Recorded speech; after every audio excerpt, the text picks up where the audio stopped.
C'est l'heure de 64 débats. Donald Trump, l'âge d'or ou le déclin de l'Amérique? Nous posons la question quelques heures après le discours du président américain sur l'état de l'Union. Avec nous autour de la table, Fred Hoffman, bonsoir. Bonsoir. Soyez le bienvenu, vous êtes porte-parole des démocrates en France, Democrats Abroad France. Avec nous également Jérémy Stubbs, bonsoir. Soyez le bienvenu, vous êtes directeur adjoint de la rédaction du magazine français Causeur, président des British Conservatives in Paris. C'est une association, je le précise, ce n'est pas la voix officielle du Parti conservateur britannique en France, et vous tenez à votre indépendance à ce sujet. Alors messieurs, un peu plus d'un an après son retour à la Maison-Blanche, Donald Trump a donc vanté son bilan, transformation sans précédent, redressement historique, âge d'or de l'Amérique. Donald Trump n'a pas manqué de superlatifs, il a brossé devant le Congrès un tableau idyllique des États-Unis, et ce, peut-être malgré le mécontentement grandissant, on va en parler, des Américains, notamment sur l'économie, et ce, à moins d'un an maintenant des midterms, les élections de mi-mandat. Avant de vous entendre, messieurs, on va écouter l'analyse de Romuald Skiora. Il est directeur de l'Observatoire politique et géostratégique de l'IRIS, c'est l'Institut des relations internationales et stratégiques. Trump a hier au soir fait un discours très présidentiel, si je puis dire. Il ne s'est pas emporté, il n'a pas été virulent comme on aurait pu s'y attendre à l'encontre des juges de la Cour suprême qu'il avait traités de traîtres et de petits caniches des Chinois quelques jours auparavant. C'est un président assez modéré que nous avons pu entendre, pas de déclarations fracassantes, mais néanmoins, si on y regarde d'un peu plus près, quelques pistes qui nous montrent que la fuite vers l'autoritarisme, la fuite en avant, va s'accélérer. Les choses ne vont pas très bien à la maison, à l'extérieur, il a à peine d'ailleurs mentionné l'Ukraine, la paix qu'il nous avait promis en 24 heures. Donc bref, ce qui était vraiment à retenir, selon moi, c'est ce projet de guerre contre la fraude qui est confié à J.D. Vance afin de lutter contre les fraudeurs essentiellement dans les milieux de l'immigration, enfin parmi les populations issues de l'immigration illégale, les fameux Somaliens qui, selon Trump, mangent nos chiens et nos chats aux États-Unis, ce qui permettrait en fait, et là Trump a tiré les leçons de la Cour suprême, de contourner ce qui pourrait être jugé illégal dans certaines opérations de ICE qui ne seront plus déployées uniquement pour prévenir l'immigration irrégulière, mais également pour lutter contre le fléau de la fraude.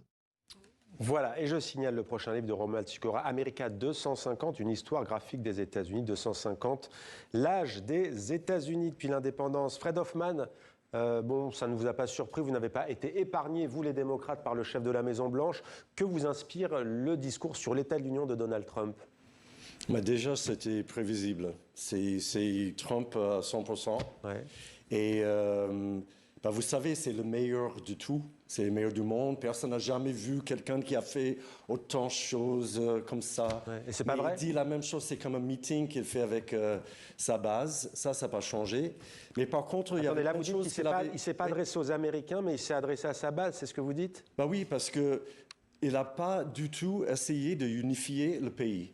Alors, c'est divisé, c'est fracturé, mais il n'y avait pas ça. Il y avait des critiques toujours. C'est toujours la faute de Biden. Bien sûr, hein, c'est toujours la faute de Biden, même si Trump maintenant c'est président depuis un moment. Et c'est toujours les fautes des démocrates. Il n'a pas essayé de faire quoi que ce soit, même pour les indépendants. Parce qu'une autre chose, il ne faut pas oublier que Donald Trump ne va pas faire une élection. Mais les mi-mandats, ça, je me demande le message. Mais ce que je veux dire, il a dit plein de choses, mais il a oublié de dire plein de choses aussi. Par exemple, il n'a pas parlé de le coût de la vie pour les gens, le coût de l'assurance maladie et les frais de santé, les coûts de garde d'enfants, les gens qui veulent acheter une maison, les loyers qui sont montés énormément. Il ne parlait pas de ICE, il ne parlait pas de l'insécurité. Il n'a même pas reconnu les survivantes des abus sexuels de Epstein. Il n'a même pas dit quoi que ce soit sur Epstein. Alors, il a dit plein de choses, et en fait, il s'est auto-félicité. C'était pas plutôt « qu'est-ce que je vais faire pour les Américains ?» mais c'est « moi, j'ai fait ça, je suis le meilleur. » Voilà. Jérémy, c'est votre avis. Donc, vous nous dites qu'il a évité les sujets qui fâchent. Alors, âge d'or ou vision déconnectée de la réalité? Mais on connaît bien, comme le disait Fred, on connaît bien le style de M. Trump. Il est dans l'hyperbole tout le temps. En même temps, je pense que là, il commence à s'adresser quand même à l'électorat moyen, parce qu'il en a besoin justement pour les élections législatives en novembre. Donc, il faut que d'ici là, il a une grande influence sur l'économie.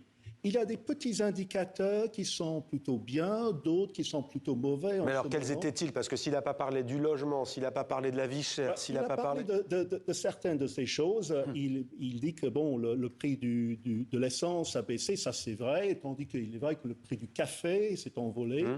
En même temps, il a parlé d'empêcher les entreprises d'investissement de racheter des maisons comme investissement pour que ça reste aux gens pour qu'ils puissent acheter des maisons. Il a parlé aussi de mesures pour que les grandes entreprises du tech ne pèsent pas sur le prix de l'électricité, parce que le prix de l'électricité est monté aussi. Donc, s'ils installent tous leurs centres de données partout, ça peut... Donc, il y a quand même des signaux à l'approche de ces élections. Il y a quelques signaux quand même. Eh bien, écoutons le président américain sur la question de l'inflation. Vous n'avez encore rien vu. Nous allons faire toujours mieux. C'est l'âge d'or de l'Amérique. L'administration Biden et ses alliés au Congrès nous ont infligé la pire inflation de l'histoire de notre pays. Mais en 12 mois, mon administration a ramené l'inflation à son niveau le plus bas depuis plus de 5 ans. Aujourd'hui, il y a plus d'Américains qui travaillent qu'à aucun autre moment de l'histoire de notre pays. Pensez-y, jamais auparavant il n'y a eu autant d'Américains qui travaillent. Mais ce soir, après seulement 1 an, je peux dire dignement et fièrement que nous avons accompli une transformation sans précédent et un redressement historique. Fred Hoffman, on le disait, les démocrates, vous avez été visés, vous avez déjà réagi sur l'économie. On n'entend pas de grande voix démocrate aujourd'hui, critique de ce discours. Qui est aujourd'hui la plus grande voix démocrate? Il y en a plein. La plus grande. Oui, déjà, vous connaissez Gavin Newsom, le gouverneur de Californie. Ouais. Il y en a plein. Mais là, hier soir, évidemment, c'est le camp de Trump. Alors, on va entendre beaucoup de son entourage et lui, mais si vous écoutez bien les nouvelles, vous regardez les autres chaînes, surtout américaines, et aussi les réseaux sociaux, vous allez voir plein de gens qui parlent. Alors, il y avait quelque chose qui était dit tout à l'heure avec la fraude. Alors, ce projet avec J.D. Vance, avec la fraude. Alors, la fraude, vous parlez quoi? De la fraude aux aides sociales? Oui, en fait, je veux savoir aussi ce qu'elle dit, Trump, parce qu'elle a dit c'est une guerre contre la fraude. Mais elle a cité quelque chose, c'était un scandale, en fait, c'était un scandale en Minneapolis. Mais elle a ciblé, en fait, les Somaliens. Et en fait, quand on connaît maintenant l'histoire, évidemment, il y avait des arnaques, etc. Mais il y avait 59 personnes qui étaient mises en cause. Ouais. En cause. Contre 80 000 qui y habitent. Alors, normalement, on ne va pas... Il fait l'amalgame, vous voulez dire. Vous coupez tout le monde ensemble. C'est plutôt contre les immigrés. Alors, j'aimerais vous montrer quelques données. Je précise, pour être tout à fait clair, que ce sont des codes de popularité avant ce discours sur l'état d'union. Alors, quelle popularité?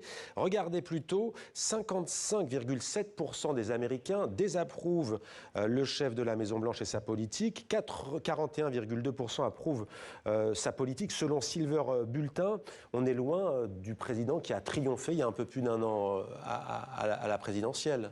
Oui, bien sûr, bien sûr. Mais comment vous l'expliquez? Mais c'est l'usure de la gouvernance. 1 an? Allons, 1 an.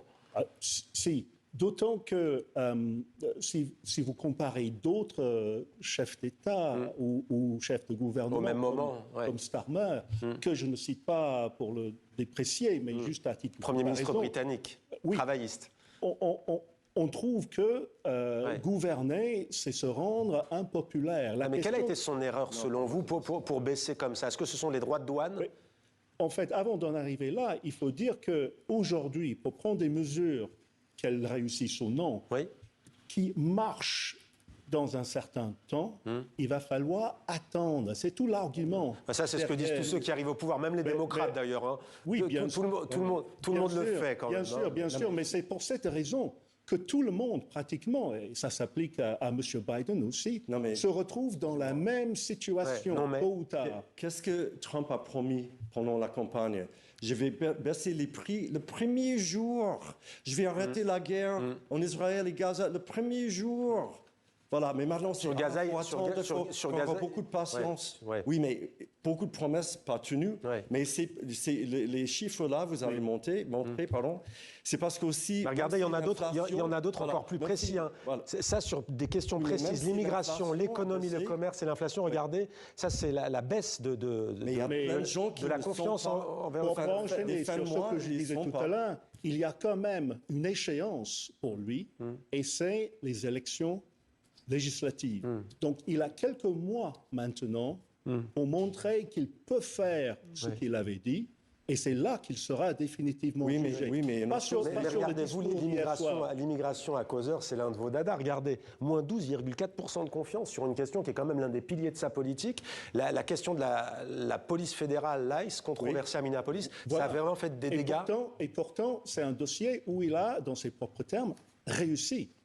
Parce qu'il y a, il faut le dire, moins d'immigrants. Deux morts, deux citoyens, deux citoyens américains. Sur sa promesse de réduire, il a quand même réussi. Il a réussi, réaction sur Minneapolis. Non, mais c'était pour fermer les frontières, mais sinon, c'était pas pour abattre les Américains qu'ils ont mérité, pas du tout. René Good, on va rappeler leur nom, René Good et l'homme qui a été tué. Alex Pretty. Alex Pretty. Mais il y a d'autres aussi. Mais je voulais revenir sur ça parce qu'en fait, vous avez dit il y en a quelques mois pour tout faire. Le problème, c'est que les gens, la plupart des Américains maintenant, ils n'aiment pas la façon que Trump dirige le pays déjà et le chemin qu'il prend pour presque tout, pour l'économie. Parce que maintenant, il parle plus de Venezuela.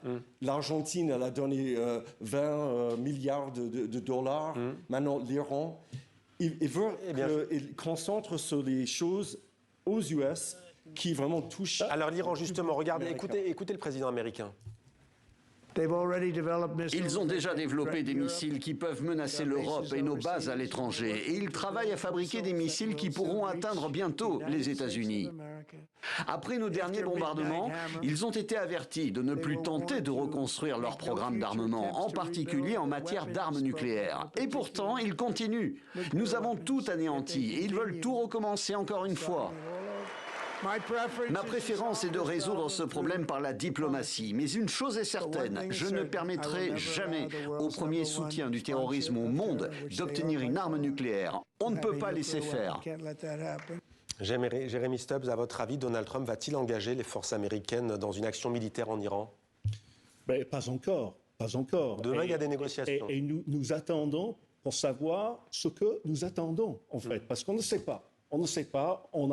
Chaque jour, il y a des rapports qui disent que oui, les Iraniens se montrent plutôt flexibles. Ensuite, non, ils sont totalement inflexibles. Nous n'en savons pas. Et s'il y a, en fait, une erreur de la part de M. Trump, mais l'histoire nous dira si c'est une véritable erreur, c'est cette hyperactivité sur le plan de l'international. Regardez, à l'instant, Washington confirme que du pétrole peut rentrer à Cuba sous condition. Pourquoi erreur? Ça veut dire qu'il oublie les Américains? Son attention est forcément braquée là-dessus. Mais pourquoi c'est mal vu? C'est bien quand on est la première puissance mondiale de s'intéresser au monde, non? Ben oui, mais je crois que M.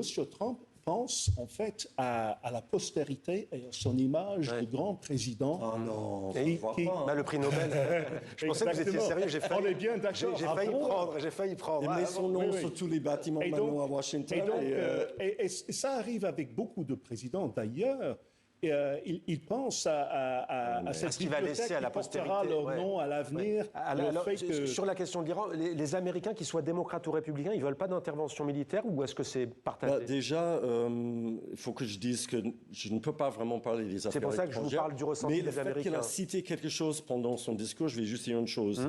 Alors déjà, c'est le ministère, je crois, les affaires étrangères, ils ont dit que ce que Trump a dit sur les missiles, c'était un mensonge. Le département d'État américain, il a répété un mensonge suffisamment souvent, il deviendra une vérité, et c'est ce que Goebbels, un nazi, a dit. Alors le mec, excusez-moi, pas le mec, mais le ministère a dit sur Trump, c'est un peu genre nazi. Alors...